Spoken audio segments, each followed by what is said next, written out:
Bhagavad Gita 11th chapter విశ్వరూప దర్శనయోగంలో 42 శ్లోకం. యచ్చాపహాసార్థమసత్కృతోసి విహారశయ్యాసనభోజనేషు ఏకోదవాప్యాచ్యుత తత్సమక్షం తత్క్షామయే త్వామహమప్రమేయం. ఏదైతే తెలిసి తెలియక నీ పట్ల నేను చాలా అపరాధాలు చేశానని ఒక్కొక్కటి చెప్తూ ఇలా మళ్ళీ యత్ అపహాసార్థ అంటే ఏదైనా తెలిసి తెలియక అజ్ఞాన వశమున నీ పట్ల నేను అపహాస్యంగా పరిహాసంగా ప్రవర్తించాను. పరిహాసంగా అంటే ఇప్పుడు చాలామంది ఏం చేస్తూ ఉంటే ఇప్పుడు ఏదన్నా తీసుకొచ్చి ఇది తీసుకో అన్నాం. వాళ్ళ మీద మాకు బాగా ఇష్టం ఉంది, బాగా స్నేహం ఉంది. అందుకని ఏం చేస్తా అంటే తీసుకొచ్చినప్పుడు నాకు వద్దు అంటే వద్దొద్దంటావు, తింటావు కదా తిను అన్నిసార్లు చెప్పించుకోవాలా అన్నట్టుగా కూడా అనేస్తూ ఉంటాం. దీంట్లో పెద్ద పెద్ద పదార్థాలు తీసుకోవటానికి ఏమీ లేదు. కాకపోతే వాళ్ళ మీద చనువు కొద్దీ లేకపోతే పరిహాసం కొద్దీ ఇవి నువ్వెందుకు తింటావులే, నువ్వు అవి తింటావు, ఇవి నువ్వెందుకు చేస్తావులే, ఇవి చేస్తావు అన్నట్టుగా కూడా కాస్త హేళనగా మాట్లాడుతూ ఉంటాము. అంటే అదే పరిహాసము ఒకళ్ళని కించపరిచేలాగా, పైగా ఒకళ్ళ మీద మనకు ఆ ప్రేమ లేనప్పుడు ఒక రకంగా ఉంటుంది, ప్రేమతో ఉన్నప్పుడు చనువుతో ఉన్నప్పుడు ఒక రకంగా ఉంటుంది. అందుకే ఇక్కడ ఎలా ఉన్నా సరే నేను నీ పట్ల ప్రవర్తించింది తప్పు అన్న భావంతో ఆ పశ్చాత్తాపంతోనే ఇక్కడ మళ్ళీ ఆ పరమాత్మను విధి విధానాలుగా ఆచరణల ద్వారా అపరాధాలు నేను ఎన్నో చేసేసాను. వాక్కు ద్వారా, ఆచరణ ద్వారా. ఎలా అయితే మనం 3 రకాలుగా చేస్తాం, మానసికంగా, శారీరకంగా, అలాగే వాక్కు రూపంలో. అందుకే వాక్కు రూపంలో ఈ శారీరకంగా నేను చాలా చేసేసాను. నీ పట్ల పరిహాసంగా నేను మాట్లాడాను. విహార శయ్యాసన భోజనేషు. విహార అంటే ఇక్కడ అమర్యాదగా పరిహాసాలు ఆడటమే కాకుండా పైగా విహారాలు అంటే చిన్నప్పటి నుంచి కలిసి పెరిగినప్పుడు కలిసి ఆడుకున్నారు, కలిసి తిన్నారు, కలిసి పడుకున్నారు, ఇలా బోల్డ్ వాటికి కలిసే వెళ్ళారు. అందుకే ఇక్కడ నీతో నేను అపహాస్యము పరిహాసం ఆడటమే కాకుండా, అమర్యాదగా ప్రవర్తించటమే కాకుండా, నిన్ను ఇష్టం వచ్చినట్టు సంభాషిస్తూ మాట్లాడటమే కాకుండా, సంబోధించటమే కాకుండా, ఆడేటప్పుడు అలాగే శయ్య అంటే పడుకునేటప్పుడు అంటే ఎలా అయితే ఎంత స్నేహం ఎక్కువ ఉంది అంటే ఒకే కంచంలో తింటాలు, అలాగే ఒకే దగ్గర కలిసి పడుకోవటాలు, ఇవన్నీ చేసాం. అలాగే ఆసన విహార శయ్య ఆసన భోజనేషు 4 రకాలుగా కలిసి తిరిగేటప్పుడు, కలిసి పడుకునేటప్పుడు, ఒక దగ్గర కూర్చునేటప్పుడు, మళ్ళీ భోజనాలు చేసేటప్పుడు. ఇలా అంటే ప్రతి ఒక్క సందర్భంలో తప్పు చేశానంటే సరిపోతుంది కదా, ఇలా మళ్ళీ ప్రతిదీ ఎందుకు చెప్పటం? ఎందుకంటే పశ్చాత్తాపం వచ్చిన కారణంగా ఇవన్నీ నేను క్షమించరాని అపరాధాలు కదా. ఒక్కరోజు కాదు, రోజు ఇలాంటివి ఎన్నో చేశాను. ఒక్కరోజు కాదు కదా పడుకుంది, ఒక్కరోజు కాదు కదా కలిసి ఆడుకుంది, ఒక్కరోజు కాదు కదా కలిసి భోజనం చేసింది, ఒక్కరోజు కాదు కదా కలిసి కూర్చున్నది. ఇలా కూర్చున్న ప్రతిసారి అలా చేశాను, పడుకున్న ప్రతిసారి అలా చేశాను, ఆడుకున్న ప్రతిసారి ఇలా చేశాను, భోజనం చేసే ప్రతిసారి అలానే చేశాను అన్న భావనతో చెప్తున్నాడు. ఏకోద వాప్య అచ్యుత. ఏకోద అంటే ఇలా నేను ఒక్కడివే ఉన్నప్పుడు, నలుగురిలో ఉన్నా సరే ఆ స్నేహం కొద్దీ, ఇప్పుడు నలుగురిలో ఉన్నా సరే ఒక 10 మందితో కలిసి ఉన్నాం, ఆ 10 మందిలో ఉన్నప్పుడు అందరికీ ఇచ్చారు. అయితే వీళ్ళ మీద మనకి స్నేహంగా ఉంది, ఇది నువ్వు తింటావేంటి, నేను తీసేసుకుంటానని తీసేసుకుంటాం. లేకపోతే ఒకటి ఏదన్నా మంచి ఇది తీసుకెళ్ళి వాళ్ళ ప్లేట్ వెళ్ళి ఇది నువ్వే తినేసేయి, నాకు ఇది వద్దు, ఇలాంటి అంటూ ఉంటాం. ఒక్కడిగా ఉన్నప్పుడు ఇంకా ఎక్కువ కూడా నీతో నేను అలా ప్రవర్తించి ఉన్నాను. అచ్యుత అంటే అందరి సమక్షంలో చేశాను, ఒంటరిగా ఉన్నప్పుడు అంటే నేను తప్పన్నది ఎలా చేశాను, ఆ తప్పు నీ పట్ల నేను నలుగురిలో ఉన్నప్పుడు చేశాను, అలాగే ఒంటరిగా ఉన్నప్పుడు చేశాను, పడుకున్నప్పుడు చేశాను, తినేటప్పుడు చేశాను, ఆడుకునేటప్పుడు చేశాను, కూర్చున్నప్పుడు చేశాను. ఇలా అజ్ఞానవశమున ఇన్ని సందర్భాల్లో ఇంతలా నేను చేసేసి ప్రవర్తించాను నీ పట్ల అచ్యుత కృష్ణ. తత్ సమక్షం తత్క్షామయే, అంటే నీ సమక్షంలో, నలుగురి సమక్షంలో ఎక్కడున్నా నీ పట్ల నేను అలానే ప్రవర్తించాను తప్పుగా. అయితే ఆ వాటినన్నిటినీ కూడా క్షమించమని ప్రార్థిస్తున్నాను. క్షమించు అంటే సరిపోతుంది కదా. అంటే నేను ఇన్ని రకాలుగా చెప్పినందుకు మళ్ళీ అందులో ఇది క్షమిస్తాను కానీ అది క్షమించనని అంటాడా పరమాత్మ? తినేటప్పుడు చేసిందైతే వదిలేస్తాను, ఆడుకునేటప్పుడు చేసిందైతే వదిలేస్తాను, కూర్చునేటప్పుడు చేసిందైతే వదిలేస్తాను ఇలా అంటాడా? పడుకునేటప్పుడు చేసిందైతే తెలియక చేసాం అనుకుంటాను కాబట్టి వదిలేస్తానని అంటాడా? లేదా? అంతకుముందు చాలా స్పష్టంగా చెప్పినట్టుగా కర్మను కర్మ ద్వారానే తొలగించుకోగలవు. అజ్ఞాన వశమున చేశావు కానీ ఇప్పుడు ఆ అజ్ఞానం తొలగిపోయిన కారణంగా అటువంటివి చెయ్యటానికి కూడా ఆ తలంపు కూడా నీలో మెదలనివ్వకుండా చాలా జాగ్రత్త పడతావు. తప్పు చేయటం తప్పు కాదు కానీ ఆ తప్పు మళ్ళీ చెయ్యకుండా ఉండేలాగా నిన్ను నువ్వే ఇంకొకళ్ళు వచ్చి చెప్పవలసిన స్థితి రాకుండా నాకు నేనుగా అవన్నీ నేను గమనించుకుంటూ ఉంటాను నిత్యము నిరంతరము. అందుకే ఇవన్నీ అంటే కొలమానం లేని పరిమితి లేనివాడి అనంతంగా ఉన్న నీ పట్ల నేను ఇలా ఎలా వ్యవహరించాను అంతే నా అజ్ఞానం అంతలా ఉన్నది. అందుకని నన్ను దయచేసి క్షమించు అని ప్రార్థిస్తున్నాడు. ఆ ప్రతి ఒక్క తప్పుని క్షమించు, ప్రతిరోజు చేసింది క్షమించు. త్వామహం అప్రమేయం, నీ నుండి నేను క్షమాపణ కోరుకుంటున్నాను. ఎందుకంటే నువ్వు అప్రమేయుడివి, అపరిమితమైన వాడివి. అంటే అపరిమితంగా ఉన్న నేను పరిమితమైన వాడిని. ఆ అజ్ఞానం కొద్దీ నేను ఇట్లా చెయ్యరాని విధానంగా నీ పట్ల నేను వ్యవహరించాను కాబట్టి నా అన్ని తప్పుల్ని కూడా నువ్వు క్షమించావా? నన్ను నువ్వు తప్పితే ఇంకెవరు క్షమిస్తారు? నన్ను నువ్వు కాకపోతే ఎవరు చేరతీస్తారు అన్న భావనతో శ్లోకానికి యథాతథ మీనింగ్ తీసుకుంటే, యచ్చాపహాసార్థమసత్కృతోసి విహారశయ్యాసన భోజనేషు ఏకోదవాప్యాచ్యుత తత్సమక్షం తత్క్షామయే త్వామహమప్రమేయం. ఓ అచ్యుత, శయ్య, ఆసన, భోజనాది ఇటువంటి సమయాలందులో నలుగురిలో ఉన్న, ఏకాంతంలో ఉన్న అందరి సమక్షంలోనూ నేను నీతో సరిగ్గా వ్యవహరించలేదు. చాలా రకాలుగా నేను తప్పుగా వ్యవహరించాను, పరిహాసం చేశాను, కించపరిచేలాగా మాట్లాడని, ఇవన్నీ చేసున్నాను. ఇవన్నీ నాకు గుర్తొచ్చినంత వరకు. ఇంకా గుర్తులేనివి, నాకు అయ్యే తప్పు అన్నది కూడా తెలుసుకోలేని స్థితిలో ఉన్న నేను ఏమేమి చేసేసానో, కొలమానానికి వీల్లేనటువంటి అటువంటి అపారమైన వాడివి, అందరినీ అనుగ్రహిస్తున్న వాడివి, సర్వానికి మూలమైన వాడివి, సర్వవ్యాపి అయిన అన్ని స్వరూపాలుగా కలిగి ఉన్నవాడివి, అన్నిటి మీద అధికారం ఉన్నవాడివి, అన్నిటికీ ఆధారమైన వాడివి. అటువంటి వాడివి నా అపరాధాలన్నీ క్షమించమని వేడుకుంటున్నాను కృష్ణ అని అడుగుతున్నాడు. ఇక్కడ క్షమించు అని అడగటం ఎందుకు? పరమాత్మ క్షమించకుండా ఏదో మనం పక్కింటోడు నాకు ఏదో చేశాడని వాళ్ళ మీద కక్ష పెట్టుకుంటా, ఇంకోసారి నీకు సందర్భం రాదా అప్పుడు నీ అంతు చూస్తాను, లేకపోతే నేను కూడా నీకు బాధ కలిగిస్తాను అన్నట్టుగానే వ్యవహరిస్తూ ఉంటాం. ఎందుకంటే మనం అజ్ఞానంలో ఉన్నాం, మనకు అంతకన్నా ఆలోచనలు రావు, అంతకన్నా మనం చేసేది కూడా లేదు ఘనకార్యాలు. అజ్ఞానంలో ఉన్నప్పుడు దాన్ని అర్థం చేసుకునే అంత జ్ఞానం మనకి లేనప్పుడు ఏమవుతుంది, ఏది తప్పుగా అనిపించదు. మనమేం చేసాం, మనమేమన్నాం అన్నట్టుగానే వ్యవహరిస్తుంటాం. పైగా వేరే వాటి మీద రాగంతో ఉన్నప్పుడు, ఇతర వ్యామోహాలన్నీ ఉన్నప్పుడు ఏమవుతుందంటే, మనకి దేని మీదైతే వ్యామోహం ఉందో అది తప్పితే తప్ప అన్నీ కూడా మనకి కళ్ళకు కనిపించినట్టు ఉన్నా, కనిపించకుండా ఉన్నట్టుగా, వినిపించినా వినిపించినట్టు, ఆ మనస్సాటి మీద లేని కారణంగా మనసు దేని మీద ఉందో అదే మనకి ఎక్కువగా అనిపిస్తూ ఉంటుంది. దాని వైపుగా మక్కువగా ఉంటాం కాబట్టి ఇవన్నీ మనము గమనించుకోము, చేసేసాం పడేసాం అన్నట్టుగా ఉంటాం.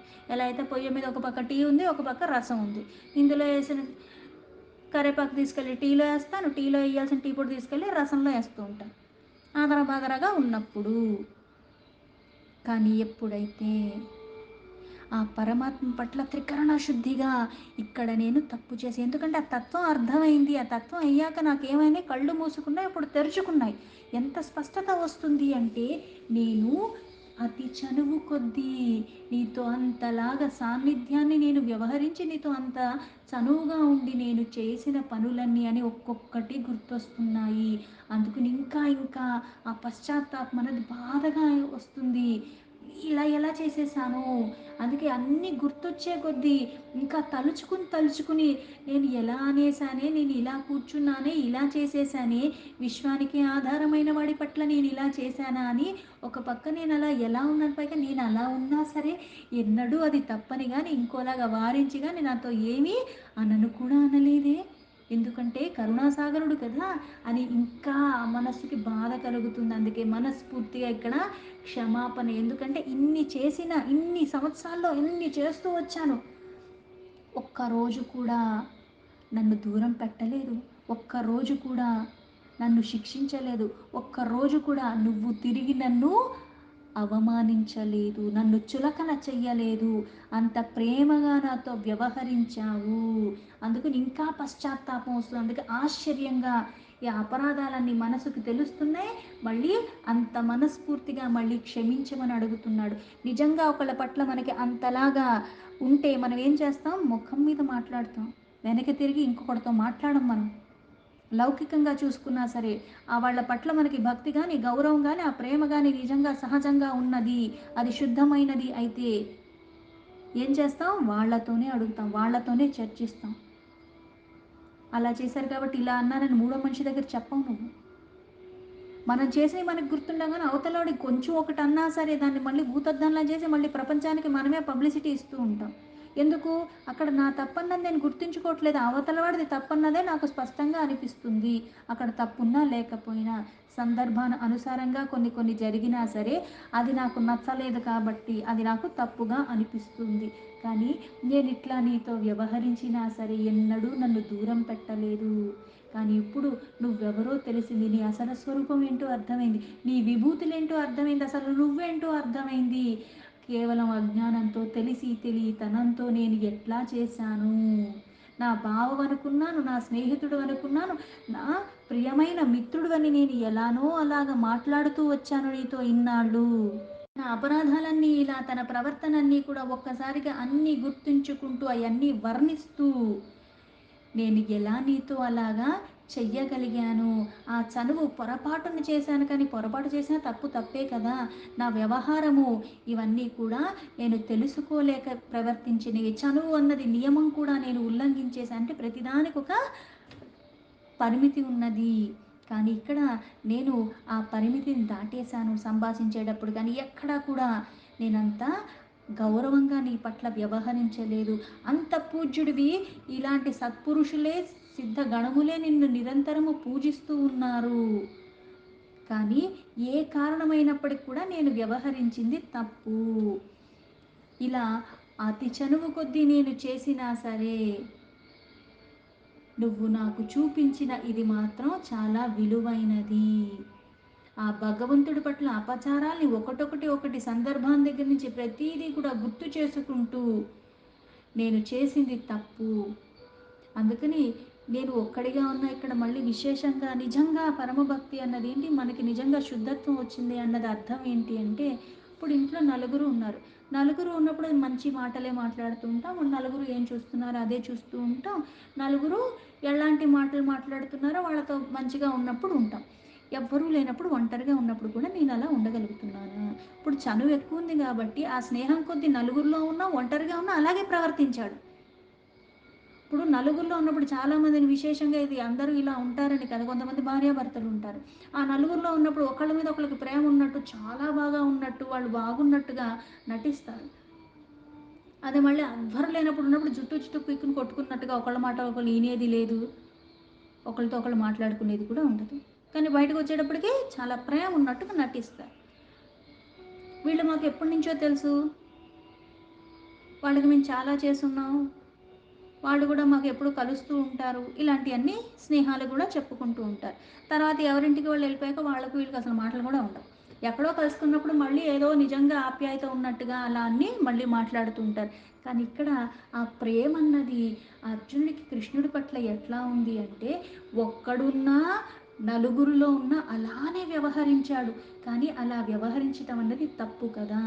నీ సమక్షంలో ఉన్న 10 మందిలో ఉన్నప్పటికీ కూడా నీతో నేను అలా ఉండకూడదు. ఎందుకంటే నువ్వు పరిమితి లేనివాడివి. నా అజ్ఞానం అన్నది అలా ఉన్నది. అందుకని నేను ఇలా బోలెడు పొరపాట్లు చేసేశాను. నా పక్కనే నువ్వు ఉన్నప్పటికీ కూడా పైగా ఈ అజ్ఞానవశం వల్ల నేను అది ఇప్పటిదాకా తెలుసుకోలేకపోయాను.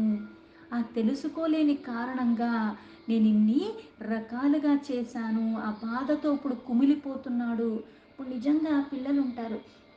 పిల్లలు కొన్ని తప్పు చేసినప్పుడు మనం ఎప్పటికప్పుడు కొన్ని కొన్ని తిడుతూ ఉంటాం. లేకపోతే వాళ్ళకి ఇది ఇవ్వను, అది ఇవ్వను, ఇలా ఎందుకు చేసావు, అలా ఎందుకు చేసావు, అసలు నీకు బుద్ధ పని చేస్తుందా లేదా, బుద్ధి ఉందా లేదా అని అడిగేస్తూ ఉంటాం. కానీ కొన్ని కొన్ని సందర్భాల్లో ఇప్పుడు పరీక్షల దగ్గరికే వద్దాం. అది అందరికీ సామాన్యంగా ఉన్న సమస్యే.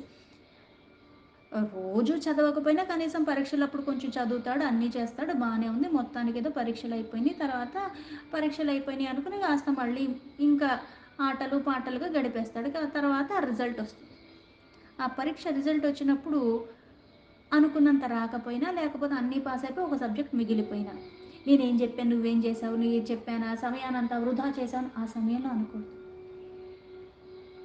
తప్పు చేసినా తప్పు చేయకపోయినా వాడికి తెలుసు. కానీ వాడు ఇది ఊహించలేదు. అయిపోతుందేమో అని అనుకున్నాడు. ఆడుతూ పాడుతూ చేసేద్దాం అనుకున్నాడు. కానీ తల్లిదండ్రులు ఎప్పుడైతే పర్వాలేదు ఇంకోసారి రాసుకుంది కానీ, పైగా ఇప్పుడు ఆర్థికంగా ఉన్నవాళ్ళు ఎన్నిసార్లైనా డబ్బులు కట్టుకుంటారు. ఎందుకంటే ప్రతిదానికి సప్లిమెంటరీ కట్టాలని మళ్ళీ డబ్బులు కట్టాలి. ఇది ఒక ఉదాహరణకి మటుకే. ఇన్నిసార్లు డబ్బులు కడుతూ ఉంటే వీళ్ళు కష్టార్జితం అంతా కూడా ఎక్కడ వచ్చింది వచ్చినట్టే ఇంటికి ఖర్చులకి ఇవే సరిపోవట్లేదు. అలాంటిది ఇది మళ్ళీ తలకి మించిన భారం అయినప్పటికీ ఒక్క మాట మాట్లాడకుండా, పోన్లే అమ్మ ఇంకోసారి రాసుకుంది కానీ, సర్లే బాధపడకు పర్వాలేదులే, ఈసారి కొంచెం జాగ్రత్తగా చదువుకు చాలు, ఇలా అన్నప్పుడు వాడికి ఎంత బాధ అనిపిస్తుంది. నా కోసం ఇంత కష్టపడి పెట్టారే, అయినా సరే నేను చెయ్యాల్సిన ఈ స్వల్పమైన పనిని కూడా నేను చెయ్యలేకపోయానే, ఇప్పుడు మళ్ళీ దీనికోసం ఇంకా కష్టపడి నాకు మళ్ళీ ఆ డబ్బులు వాళ్ళు సమకూర్చాలి. వాళ్ళు ఈసారి తిట్టలేదు, ఏమీ చేయలేదు, పోనీలే అని అన్నా కాడే వాడికి ఎంత బాధ వస్తుంది లోపల. అలాగే ఇక్కడ నేను నీ పట్ల అతి చనువుతో తెలిసి తెలియక అజ్ఞానవశమున ఇన్ని చేసినప్పటికీ కూడా పెద్ద మనసుతో అన్నీ క్షమిస్తూ వచ్చావే, పైగా ఇట్లాంటిది నాకు అర్హత లేనిది, పాత్రత లేని ఆ విశ్వరూపాన్ని చూపించి తరింప చేశావే, ఇది అందరికీ సాధ్యమయ్యేది కాదు అని ఆ పశ్చాత్తాపంతో చెప్తూ కుమిలిపోతున్నాడు బాధతో, వణికిపోతున్నాడు భయంతో. ఆ మనస్సంతా కూడా బాధే ఆవరించుకుని ఉన్నది. ఎందుకంటే అవతలైన ప్రతిసారి క్షమించేశాడు. అందుకే కదా అన్నాళ్ళు నేను అలాంటి వ్యవహారం చెయ్యగలిగాను. ఒకసారి చేసినప్పుడు ఎప్పుడైతే నన్ను తప్పని పట్టేశాడు అనుకోండి, నేను మళ్ళీ అది చేయలేను. అంత చనువుగా నేను ఉండను. నేను అలా మాట్లాడలేను. కానీ ఆ చెయ్యటానికి కూడా తను అనుమతిచ్చినట్టుగా ఇన్నేళ్ళు చేశాడు కాబట్టి నేను అలా ఉండగలిగాను కదా. అందుకని ఇంకా బాధ వచ్చేసి కుమిలిపోతున్నాడు. ఆ బాధని, ఆ మనస్సులో ఉన్న ఆవేదనను మొత్తం కూడా వ్యక్తపరిచి క్షమించమని అందుకడుగుతున్నాడు. ఇలాగ ప్రతి ఒక్క క్రియ, కూర్చున్నా, నుంచున్నా, మాట్లాడినా, తిన్నా, పడుకున్నా, ఇన్ని అపరాధాలు ఇన్ని సంవత్సరాలు చేసేసని నీ అసలు స్వరూపాన్ని, నీ మహత్యాన్ని నేను తెలుసుకోలేకపోయానే. నీతో ఎన్నో సంభాషణలు చేశాను, ఎన్నో సగాలు కలిసి భోంచేశాము, ఎన్నో సందర్భాల్లో కలిసే పడుకున్నాము. ఇద్దరి మధ్య ఉన్న చనువు కొద్దీ నేను ఎన్నో రకాలుగా నీ మనస్సుకి బాధ కలిగించాను. అది ఇప్పుడు నా మనస్సుని కలిచివేస్తుంది. అవన్నీ ఒక్కసారిగా నా మదిలో మెదులుతుంటే నాకు ఇంకా బాధ పెరిగిపోతుంది. నన్ను క్షమించవా? తెలిసి కానీ తెలియకుండా కానీ నీ ప్రభావాన్ని అప్పుడు నేను ఎప్పుడూ తెలుసుకునే ప్రయత్నమే చెయ్యలేకున్నంత అజ్ఞానంలో ఉన్నాను. నీ ప్రభావాన్ని ఏమాత్రము తెలుసుకోలేకపోయానే. అది నేను గ్రహించి ఉంటే ఇది చేసేవాణ్ణి కాదు. అయినప్పటికీ ఇన్ని చేసున్నా నన్ను అనుగ్రహించి నాకు ఇది చూపించావు. ఇది తెలుసుకోవటానికి, ఇది అర్థం చేసుకోవటానికి ఆ పాత్రతను కల్పించావు. అవగాహన నాకు ఇప్పుడు కలిగింది. ఈ కొద్ది జ్ఞానంలో సర్వశక్తిమంతుడివి, సాక్షాత్తు పరమేశ్వరుడి, అన్నిటికీ పరంగా ఉన్నవాడివి, అన్నిటికీ ఆధారమైన వాడివి. నిన్ను నాతో సమానుడిగా భావించానే కానీ సమానత అని అనుకోవటానికి కూడా అర్హత లేనివాడిని. నేనెంత, నువ్వెంత? నా అపరాధాలు ఇటువంటివన్నీ కూడా క్షమించమని పదే పదే మళ్ళీ వేడుకుంటున్నాను అన్నాడు. ఈ విధంగా అర్జునుడు తన అపరాధాలన్నీ చెప్పుకుంటూ క్షమించమని ప్రార్థించి ఈ 2 శ్లోకాలు మళ్ళీ ఆ పరమాత్మను అన్ని రకాలుగా అంటే ఒక్కసారిగా అవతలోళ్ళు తిట్టకపోయినా సరే, మనం చేసింది మనకెప్పుడైతే అర్థమైపోతూ ఉంటుందో, వాళ్ళు ఇంకా పాపం మనం ఎన్ని చేసినా సరే, ఆ ప్రేమను మన మీద ఒలకపోసేటప్పుడు ఇంకా బాధొస్తుంది. ఇంతకుముందు ప్రేమ ఒలకపోసారు. కాకపోతే అప్పుడు నీకు అజ్ఞాన వశమున అది నువ్వు గుర్తించలేదు. ఇప్పుడు నువ్వు గుర్తించావు. ఇప్పుడు నీకు తెలిసింది. అందుకనది ఆ మనస్సుకి ఇంకా కాస్త బాధగా అనిపిస్తూ ఉంటుంది. పశ్చాత్తాపం కొద్దీ. అందుకే అన్ని సార్లు ఎలా అయితే ఇంతకుముందు అన్ని సార్లు నమస్కారం చేశాడు. ఇప్పుడు అన్ని సార్లు క్షమించమని అందుకు ప్రాధేయపడుతున్నాడు. దీంతో భగవద్గీత 11 చాప్టర్ విశ్వరూప దర్శన యోగంలో 42 శ్లోక సంపూర్ణం.